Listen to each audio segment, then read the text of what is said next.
Well, hello there, my little fluff croquettes. Belfort here, and that's all the French accent you're getting. Today, we're going to talk about Megaplex 2025.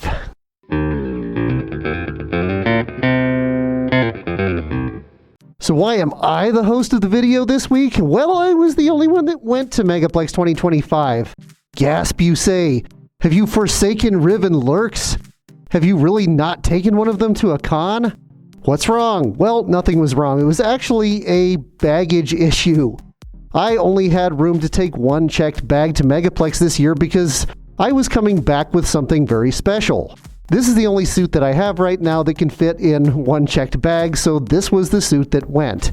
And no complaints whatsoever. I ended up having a great time, took tons of pictures with people, and it was awesome being Belfort. So what was I bringing back with me? Well, I was bringing this back with me, and this required its own slot in my checked luggage. This guitar belonged to my best friend Zane. I've had an offer on the table for like 4 years to buy it if he ever wanted to sell it, and he came to the point where he was willing to part ways with it, and it was much more effective to actually fly it back with me than to try to ship it, which would have been like probably $120. Okay, but we're not here to talk about my luggage. We're here to talk about Megaplex 2025. That's why you tuned in, right? Right. All right, where was Megaplex 2025? Why, it was at the Hyatt Regency Orlando, which is a beautiful hotel, right next to a beautiful, huge convention center. The convention center is so huge. 2 years ago, when they first had the con there, I was like, it's going to take this con 10 years to grow into this convention center. It's almost too big. This year proved that was not the case. We'll get to the numbers at the end, but wow, there were a lot of people at Megaplex this year. Another interesting thing this year were the days of the convention. There was another convention that bumped up against Megaplex. It was like Friday when it ended, and Megaplex was packing in right when they were packing out. So the con was a Saturday through Monday con. If you remember, this was Labor Day weekend, so Monday was a holiday for a lot of people, and it worked just fine. It was a little weird getting used to, though. Saturday was Friday, Sunday was Saturday, and Monday was Sunday. Some people left on Sunday night and Monday morning, but most people stayed throughout the whole thing. It worked just fine. All right, with every furry convention, there must be a theme. Now, some of these bigger conventions do okay jobs with the theme. Some years, not so great. Others. Megaplex did have a little bit of a weird theme a couple years ago that had everyone kind of scratching their heads saying like, huh? I don't get it. But this year, they knocked it out of the park. This year's theme was an absolute banger. So it might not be obvious what it is when you first hear it. The theme was House of Pounce. What does that mean? Well, Pounce is the mascot for Megaplex. This was a 1990s cartoon theme. And the whole idea was that Pounce was the host of your Saturday morning cartoons. They had 90s themed decor everywhere, all throughout the convention space. The convention t-shirts were 90s themed. And to top it all off, as a special guest, they had Charlie Adler, who was the voice of countless cartoons back in the 1990s and up to now. Think all those Nicktoons, Cow and Chicken, and like a zillion more. It was super cool to have him as a guest of honor. The theme came together perfectly. The decor was great. The integration of the theme into the whole con was great. They even had like theme music for House of Pounce, just like straight out of the 90s. It was a great job. It's one of the best theme integrations I've seen at a major big furry convention. So good work, Megaplex. As you would expect for a con this size, there was a ton of stuff to do. There were panels after panels after panels. There was the dance comp, the floor wars, the charity auction, everything you come to expect from a furry convention. I didn't go to a whole lot of events because Megaplex is a little different for me. It's like a chill with your best friend kind of con. It's the only time I get to see Zane throughout the year, and we spend a lot of time just hanging out together, walking around the con, chilling in the room, just getting caught up and relaxing. I did go to the Fursuit games. The first one got canceled, but thankfully they had a second one. It was pretty fun. It was unstructured at first, but then they actually started up some musical chairs, which was always a fun one to play at Fursuit games. I got some good footage of it, and it was a blast. Everything I went to was fun. Opening, closing ceremonies were engaging and interesting and fun. And I got to see Pause and Effect. If you don't know who they are, they're a furry song parody band, basically, for the first time. Even though they're kind of based at Anthro Weekend, Utah, I've never seen them yet just because of scheduling conflicts and stuff like that. They were awesome. You could have definitely kept busy the entire day, Saturday, Sunday, and Monday at this con with activities. There was plenty of programming. It was all really good. Okay, I did mention the con got really big this year, and with really big equals really big lines. It's the only criticism I have, and they're well aware of this. They actually apologized for it at opening and closing ceremonies and said they will be taking action next year to mitigate the lines. Other than the lines, I don't really have any constructive criticism for the con. I had a great time.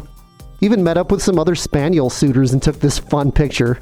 So what about the weather? If you're not familiar with Megaplex, you're thinking Florida, Furry Con, late August, early September. Are you kidding me? Well, two things. First of all, you don't have to go outside. You can stay inside the whole con. The hotel has restaurants and stuff, and if you just want to stay in the air conditioning, which is ice cold, by the way, you can do that. The Florida heat doesn't really have to affect you. And with that said, this time of year, they typically get thunderstorms every afternoon, which cools things off. And then if you go out in the evening to have dinner, there are some restaurants like 3 or 4 blocks away. It's not a big deal. It wasn't uncomfortable at all walking outside, actually. Another special thing about Megaplex this year is I got some really cool stuff in the dealer's den. I usually try to buy a shirt or some stickers or just something to help out some of the people in the dealer's den and support them, but this year I was specifically after something. These little cuties here, they're called Adventure Critters, and they're made by the same company that makes mixed candy fursuits. I'm not usually a huge plushie person, but these were so cute. The second I saw them, I knew I had to have one. They actually look like fursuits, which is what I love about them. I got this one. He's called Charlie. There are 3 dogs and 3 felines you can pick from right now, and they have little outfits so you can get hoodies and sweaters and things like that. I chose just to leave him naked because he's cute that way. So I was convinced that these were going to sell out instantly, and I went straight for the table at the dealer's den and bought one. They actually did last a couple days, I think. They brought enough of them to meet the demand, but I was like, I will be getting one of those because this was the first time they were available. Super awesome. Also picked up some stuff from Wolf Moon Apparel. They always make amazing, beautiful furry t-shirts and tank tops. Dealer's Den was massive. It was actually in the room where main events was held last year. That's how big it was. It was really big. Possibly the biggest dealer den I've seen other than MFF. The one thing I brought home from Megaplex that I am not happy about is con crud. You may notice my voice is a little raspy right now, even 6 days after coming back from the con. I'm still having to call in sick from work. Some selfish person went to the con knowing they were sick and gave it to a bunch of other people, including me and my roommate. Not cool. I've had this for 6 days now. There's no way you have this and don't know you're sick. Somebody was just like, I'm going to go to the con whether or not I'm sick, and I don't care if I get everyone else sick. But thankfully, it was nothing life-threatening, and I'm getting over it. So after raving about the theme this year, you may be wondering, hey, what's the theme next year? Well, the theme next year should be equally awesome. It is essentially Jurassic Park. I can't remember what exactly they're calling it, but it's Jurassic Park, which should make for a pretty awesome furry convention theme. I don't know if I've seen that specific one. I've seen some kaiju and dinosaur related ones, but this should be a banger next year. I can't wait. And with every good furry con, there is a charity. This year's charity was the Pet Alliance, and they raised somewhere in the neighborhood of $90,000. I didn't see the final numbers. I couldn't find it on their website, but I remember from closing ceremonies, it was right in that $90,000 range. All right, the moment you've been waiting for, or maybe not. I told you it was big. I told you it was bigger than I ever expected it to get. They had 40% growth in attendance this year. This con sort of did like a lizard where you take them out of a small cage and put them in a big one, and all of a sudden they start growing into the new space. I don't know why this con exploded in attendance, but wow, did it. Final attendance numbers, 10,038 people. Again, a 40% increase according to the con staff. That is amazing. That puts it, I believe, in the top 5. It might have even surpassed BLFC this year. Wow. I am so glad they moved into this huge convention space when they did. It allowed the con to grow, and obviously it needed to grow, and maybe that small space was what was keeping it small. Only small disadvantage now is going forward, the hotel rooms are going to be tough to get. You better be on it within 5 minutes of the hotel block opening, and eventually they're probably going to have a lottery. If you don't get a room in the main hotel at Megaplex, you're going to be taking an Uber because there aren't really too many other hotels in the general area. So it's pretty imperative that you do what you can to get a hotel room at the main hotel in the future. And of those 10,000 attendees, there were over 1,000 in the fursuit parade, including me. Zane was nice enough to film it for me. That's another video I released on Wednesday, I believe, last week. If you want to check that one out, all 31 or 32 minutes of it. It's always nice when I get to film the fursuit parade and be in it also. And it was really pleasant this year having just a partial, waiting around for the picture, walking through the parade for 30-something minutes. It was great not being in a heavy, sweaty Digidegrade suit. It's really actually nice to just wear cosplay stuff in a partial suit once in a while. Well, I've been blabbering for long enough now, and many of you probably came to see cute fursuiters being cute and silly instead of hearing me yammering at you about the convention. So if you're one of those people, fear not. The silliness is about to ensue. But first, I must give thanks to our super amazing, incredible patrons. Your generosity helps fund this channel, and for that, we are eternally grateful.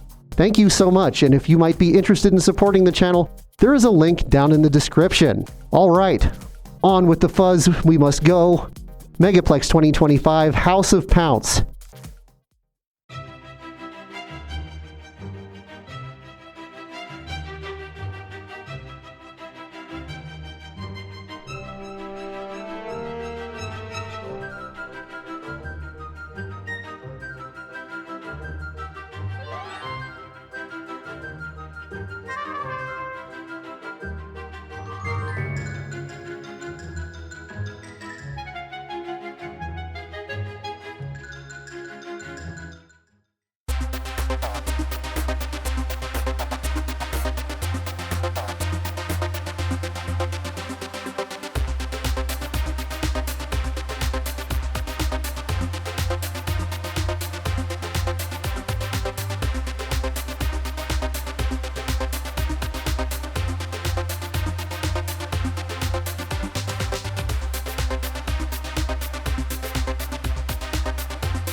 Cool. We probably need to have some really, other than a really weird thing happening on the stage right now. Let's get something about. I was just looking inside his mom. Anyways.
The president, one of the best presidents, Donald Trump of the United States. Support your local douche vendor. Oh, real quick. Can you record me and my friend making out in front of him? Yes. Theo, you too. Next. Incapable.